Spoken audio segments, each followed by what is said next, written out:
태조실록 5권 태조 3년 5월 20일 무오 두 번째 기사 1394년 홍무 27년 요동도사가 잡아간 사람들을 돌려달라는 주문을 보내다. 사숙함 송희정을 보내어 김왕규의 가족을 거느리고 중국 서울에 가게 하였다. 주문은 이러하였다. 홍무 27년 2월 초 7일에 마군 10여 명이 압록강의 마산 아래 이르러므로 의주만호 여칭이 이것을 상국 사신이 왔다고 일컫고는 즉시 고을 사람 김백안 등 3명을 보내어 압록강을 건너가서 영접하게 했더니 위의 마군이 문득 김백안 등을 잡아갔으며 또 그의 3월 21일 흠차 내사 사원이 요동 백호 군인 30인을 거느리고 파사부 강가에 도착했으므로 의주만호 여칭이 강을 건너가서 영접하니 위의 호송군이 문득 통사 김용, 진무, 김보정, 천호, 이견실 등 3인을 잡아갔습니다.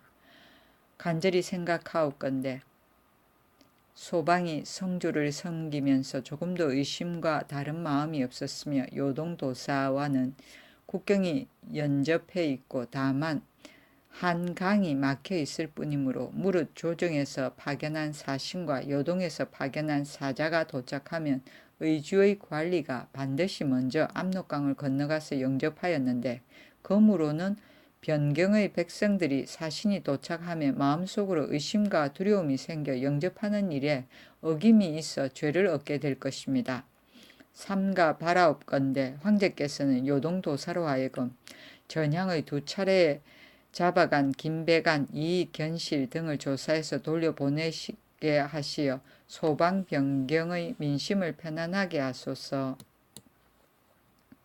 태조실록 5권 태조 3년 5월 23일 신유 첫 번째 기사 외적이 풍주에 침구하였다. 태조실록 5권 태조 3년 5월 23일 신유 두 번째 기사 궁중의 어린 내시들에게 대학을 읽게 하였다. 태조실록 5권 태조 3년 5월 23일 신유 세 번째 기사 경기 우도 수군절제사 최칠석의 졸기 경기 우도 수군절제사 최칠석이 병으로 군중에서 졸하였다. 칠석의 본관은 완산이다. 신체가 장대하여 그때 사람으로서는 같은 사람이 없었다. 매양 명령을 받아 배를 타고서 왜구를 방비했는데 공을 바친 적도 없었으며 또한 패전하는 데 이르지도 않았다. 벼슬은 밀직부사에 이르렀다. 아들은 최응룡과 최만룡이 있다. 태조실록 5권 태조 3년 5월 28일 병인 첫 번째 기사 일본 회례사 김거원이 중범령과 더불어 사로잡혀 갔던 본국인 569명을 거느리고 왔다. 태조실록 5권 태조 3년 5월 30일 무진 첫 번째 기사 판삼사사 정도전이 조선 경국전을 지어서 바치다. 임금이 이를 관람하고 감탄하여 칭찬하면서 구마와 무늬 있는 비단과 명주 100원을 내려주었다. 조선 경국전은 조선 개국의 기본 강령을 논한 규범책에서 내용은 정보위, 국호, 안국본, 세계, 교서 등으로 나뉘어 국가 형성의 기본을 논했고 뒤이어 동양의 전통적인 관제를 따라서 육전에 관할 사무를 규정하였다. 태조실록 6권 태조 3년 6월 1일 기사 첫 번째 기사 도평의사사에서 의복기구 폐물 등의 검수화에 대해 건의하다. 도평의사사에서 상언하였다. 이제 임금이 되신 초두에 있어서 의복과 기구와 폐물 등을 만들어 쓰는데 검수하고 간략하도록 힘써서 자손만대의 본을 보여야 될 것입니다. 사, 나, 능, 기 등 각색 무늬 있는 비단과 진체는 남의 나라의 물건으로 대쓰기 어려우며 금과 은은 또한 해마다 공물을 바치게 되어 되기 어려운 것인데 윗사람이나 아랫사람이 다 통용하여 아무런 생각도 하지 않으며 이익만 아는 무리들은 무역을 모의하여 남몰래 국경을 넘어가서 말썽을 일으키게 되니 그 폐해가 적지 않습니다. 원컨대 이제부터는 사, 나, 능, 기와 금, 은으로 만든 폐물 같은 것은 궁중에 진상하는 것과 관원들의 품대에 소용되는 것 이외에는 의정부와 중추부 이하 시민에 이르기까지 일체로 금지하고 공사의 가옥이나 사원에는 진채를 쓰지 못하게 하며 승지 이상 이외에는 금이나 옥으로 만든 각근을 달지 못하게 하고 유밀과 사화봉, 금은저, 최화초는 중국 사신을 접대하는 연회 이외에는 모두 금단하게 하소서. 이에 임금이 말하였다. 사, 나, 능, 기와 금, 은, 주, 옥은 각 훈관들의 의복과 말 안장과 고삐에 서는 등급을 다시 의논해서 보고하고 비밀리 국경을 넘어가서 무역을 하는 자들은 돈이나 물건이 많고 적음을 불문하고 주범이나 공범을 모두 차명하게 하라. 태조실록 6권 태조 3년 6월 1일 기사 두 번째 기사. 김영렬을 경기우도 수군 첨절제사로 삼았다. 전전서 김영렬을 경기우도 수군 첨절제사로 삼았다. 태조실록 6권 태조 3년 6월 1일 기사 세 번째 기사. 종친 상장군 이조가 간통죄를 범하여 그 처벌을 남원이 논하다. 상장군 이조가 밤에 한양 판관 박덕이의 집에 가서 그의 딸을 잡고 간통했다. 임금이 크게 성을 내어 조를 순군에 잡아 가두었더니 조가 달아났다. 임금이 순군을 시켜서 서울과 외방에 수색하도록 하고 이에 분부하였다. 조를 숨기는 자가 있으면 죄를 줄이라. 우복냐 남은이 나아가 아뢰었다. 지금 전하께서 이조를 찾아내라 하시니 조가 만약에 나온다면 전하께서 어떻게 하시겠습니까? 임금이 말하였다. 법대로 죄를 줄이라. 은이 다시 말하였다. 전하께서 만약 조에게 죄를 준다면 가까운 친족의 은의가 상할 것이요 조에게 죄를 주지 않는다면 법령이 폐하여질 것입니다. 그러므로 조가 나오지 않으면 천하의 친족에 대한 은의가 온전할 것이며 법령도 해이하지 않을 것이온데 어찌 그리 심히 찾습니까? 태조실록 6권 태조 3년 6월 1일 기사 네 번째 기사. 고려조 왕비와 족친들의 공상은 폐지하고 월봉을 주도록 하다. 헌사에서 상언하였다. 고려조의 왕비와 왕비의 어머니 및 가까운 족친들을 궁주, 옹주, 국대 부인에 봉하여 혹은 공상하고 혹은 월봉을 주었으나 모두 정지해서 없애기를 청합니다. 임금이 말하였다. 공상은 폐지하고 모두 월봉을 주도록 하라. 태조실록 6권 태조 3년 6월 1일 기사 다섯 번째 기사. 정한군이 명나라에 입주하겠다고 하니 남제가 따라가기를 자청하다.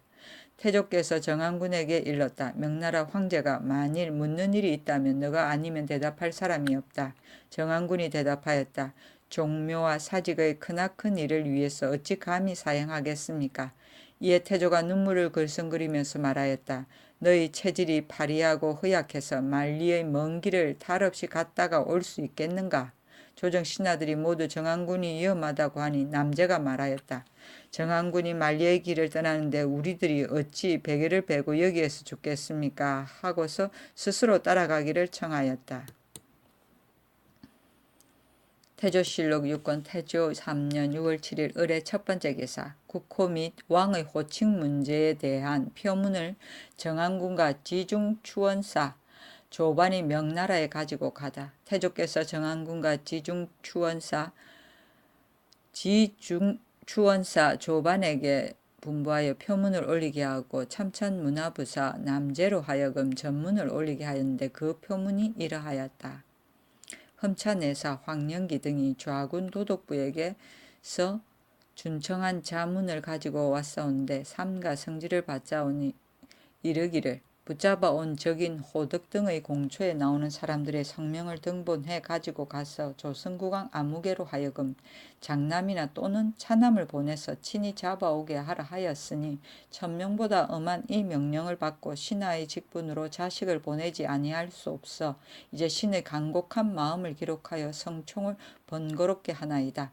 극히 생각하건대 신이 성상의 지극한 은혜를 입사와 오늘의 지위에 이르렀고 삼가 번신의 직책을 닦아 해마다 사신의 왕래를 이루었습니다. 즉 홍무 26년에 배신 김익겸을 보내어 표준을 가지고 가서 말값을 하사한 데 대하여 살해하게 하고 배신 윤사덕을 표문을 가지고 성절을 진화하게 하였더니 모두 다 요동도사로부터 황제의 분부를 하고 가지 못하게 함으로 돌아왔습니다. 이번에도 삼가 배신 이지를 보내어 도로의 내왕을 추천케 하였으며 또 배신 김영충을 보내서 천추절을 진화하게 하고 배신 경의로는 27년 정조를 진화하게 하였더니 모두 요동까지 가서 도사로부터 전날과 같은 저지를 당하고 돌아왔습니다. 삼가 이로써 일국 신민들이 전전긍긍하공 하던 차에 금년 12월 초 28일에 칙사로 보내어 내사 김인보 등이 도착하여 좌근 도독부의 자문을 받아보니 성상에 분부하신 일관 가운데 조선은 이미 자주권을 허락하였으니 곧 정당한 조선국왕이란 명칭을 사용해야 한다. 그런데 지금 국호는 조선으로 고치고 표문에는 아직도 권지국사라 하였으니 무슨 까닭인지 알지 못하겠노라고 하였으니 이것을 받자와 신의 어리석은 생각에는 국호는 명확히 내리신 바 있으므로 고쳤거니와 조선왕의 자코는 아직 내리신 처분이 없으므로 감히 왕이라 이끌지 못한 것입니다. 이번에 조선국왕의 칭호를 바루라는 성지를 받잘고 또 좌군 도독부 자문 속에 이상을 조국국왕에게 자문하니 이에 따라 시행하라 하였으므로 표전을 수찬하여 배신, 안종원 등을 경사에 보내어 은총을 살해하게 했더니 요동에 이르러 또한 전과 같이 길을 막음으로 가지 못하고 돌아왔습니다. 신은 온 나라 백성들과 함께 더욱 간장이 떨어지는 듯하여 황천을 우러러 호소하고 성상의 마음이 돌아서기를 바랐으나 여태껏 길이 막혀서 성청에 사무치지 못할까 염려하였더니 어찌 뜻하였으리요. 호련히 성은을 입사와 미천한 자식이 들어가 뵙게 될 줄이야. 마치 공궁한 자식이 어미의 품 안에 안긴 것 같고 길 가던 사람이 집에 당도한 것과 같아서 감격과 기쁨이 겹쳐 말을 하려니 눈물이 흐릅니다. 말하신 바 유두와 등은 저희 나라 백성들 가운데 아무리 찾아보아도 이러한 성명을 가진 사람은 없고 오직 임갈용이를 임거륜이라 하고 여균 피력을 이군필이라 한 것은 혹은 직역이 비슷하고 혹은 음이 비슷함으로 추리하여 잡아보낸 것이니 어찌 유두와 등만 아껴서 강제로 유치시키겠습니까? 신은 또 호덕 등이 공초한 사실을 정탐하기 위하여 왔다는 것은 더욱 거짓말이라고 생각합니다. 1월이 중천에 밝아 있고 이목이 있는 자로서 보고 듣지 않을 사람이 없으며 성상이 지존에 계시니 무릇 혈기 있는 자들이 어버이로 높이지 않는 사람이 없습니다. 저희 작은 나라가 성대예를 섬기어 오래전부터 인민과 군병의 수가 많은 것을 알고 예약과 형정이 잘 되어 가는 것도 깊이 알고 있는 터에 어찌 어린애 같은 자들을 보낸 뒤에 중국의 일을 알겠습니까? 이러한 사정은 이미 표문에 갖추어 주달하였사오니 바라옵건대 황제께서는 어린 것을 사랑하는 인자한 마음으로 미루고 하늘과 땅을 감사하는 도량을 넓히시와 신의 원통함을 하수할 곳이 없는 것을 불쌍히 여기시고 신으로 하여금 충성을 다하여 새로운 출발을 하게 해주시면 영원히 변방의 한 나라가 되어 언제나 폐하에 만수강령하기를 빌겠습니다. 태조실록 6권 태조 3년 6월 11일 기묘 첫 번째 기사. 도평의사사에서 개성부의 규율을 엄중히 할 것을 건의하다. 도평의사사에서 상언하였다. 개성부는 옛날 한나라 당나라 경조부의 전례에 의하여 오로지 왕도를 숙청하는 일을 맡아보게 하소서. 고려조의 말기에 이르러 법령이 해이해지자 군소배들이 어버이에게 효도할 줄 모르고 일족들에게 화목할 줄 모르며 이웃끼리 서로 도와줄 줄도 모르고 묵은 빚을 제멋대로 받고 저자에 있는 물건을 강제로 사며 혹 질병이 있어도 고해주지 않고 사람이 죽어도 묻어주지 않아서 인륜과 풍속이 심히 아름답지 못하게 되었으니 이제부터는 개성부에서 엄중히 보살피고 방을 걸어 널리 알려서 금지하되 전과 같이 법령을 범하는 자가 있으면 가까운 이웃이나 방, 이의 색장들이 각각 그 소속 부에 알리고 또 그 부는 개성부에 보고하여 깊이 징계하고 그런 일을 알고도 보고하지 않은 자에게는 그 죄로 벌을 주게 할 것입니다. 그리고 개성부나 동서, 남북, 중, 오부령으로 죄인을 받아서 죄를 다스리지 않은 자도 법령에 의거하여 죄를 의논하게 하소서. 임금이 그대로 따랐다. 태종실록 6권 태조 3년 6월 16일 갑신 첫 번째 기사. 태조의 선대 종계를 변무하고 정탐꾼을 보낸 적이 없음을 말한 주본, 사신 황령기 등이 돌아갔다. 왕이 주본 한 통을 지어서 바치고 영빈관까지 나가 전별하였는데 그 주본에 말하였다. 홍무 27년 4월 25일에 칙사로 보낸 내사 황령기 등이 와서 삼가 해악산천 등의 신령에게 고제하는 충문을 받들어 보니 그 안에 옛날 고려 배신 이이님의 후사 이성계의 지금 이름 이단이 혹은 공공연하게 사람을 보내어 정탐하기도 하고 혹은 비밀리 사람을 보내서 정탐하여 우리들의 변방 장수를 유인도 하고 바닷가의 백성을 죽이고 약탈하기도 하며 또 유인하여 나쁜 일을 하게 한다. 이와 같이 화를 만들고 있으므로 즉시 군사를 일으켜 죄를 묻고자 하니 큰 군사가 국경에 들어가면 살상이 많을 것이므로 아직 경솔히 행동하지 않은 것이다. 또 고려는 삼면이 바다로 둘러싸이고 한쪽만 산을 지고 있어 지방이 수천리나 되고 주위가 험하고 막혀서 하늘과 땅이 만들어낸 요새지이다. 그 속에서 백성을 다스리는 자는 황제의 명령이 아니면 할 수 없는 것인데 이번에 이단이 하는 것을 보니 황제의 명령을 받들어서 백성을 다스릴 자가 못된 것 같다. 내가 상제에게 밝히 고하고자 하나 쓸데없이 상제의 들음만 번거롭게 할 것 같아서 이제 사람을 보내어 먼저 신에게 고하노니 오직 신령은 그 까닭을 살피고 상제에게 고하라. 그래도 저들이 멋대로 모멸하여 말지 않으면 정토군을 일으키지 아니할 수 없을 것이다 하였으니 신은 억울에 견딜 수가 없습니다. 거기 생각하건대 신의 선대는 본래 조선의 후예이며 신의 22대조 이하는 신라 시대에 사공배설을 했고 신라가 망한 뒤에는 한의 6대손인 이경휴는 고려 조정에 들어왔고 긍유의 13대손 이안사는 이전 원나라에 벼슬을 했습니다.